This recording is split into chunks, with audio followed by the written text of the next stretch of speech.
Երեկվանից դատախազության դիմաց նստածույց անող Սարիթաղի բնակիչներին որևէ պաշտոնյա չի մոտեցել։ Ուզում ես ձյան մեջ նստի, ուզում ես անձրևի նստի, ուզում ես ցեխի մեջ նստի,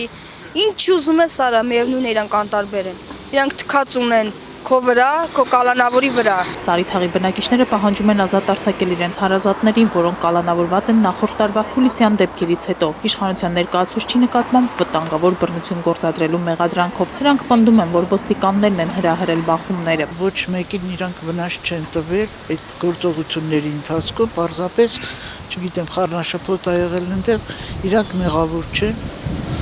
Եթե անգամ մի հատ քար են գցել, չեմ կարծում, որ մի հատ քար գցելու համար 5-10 տարի կարելի է հոդված տնել։ Ոստիկանները իրանց հրացաններն են հանել, նրանք էլ վախից խուճապի են մատնվել, որ այդպես խառնաշփոթ ընդհանրապես ստեղծվել, որտեղ եթե նրանք գնային կռվելու համար, ուրեմն դատարկ ձեռքով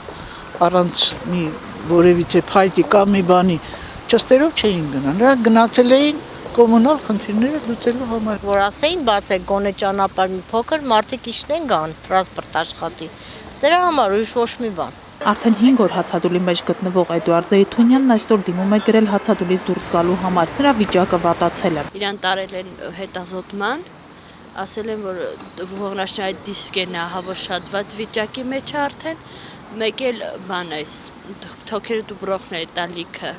Այսինքն դու հիվանդանոցի ենթակա մարդ ես։ Սարիթաղցիները պահանջում են վերանայել առաջադրված մեղադրանքները եւ ազատ արձակել 10 կալանավորվածներին։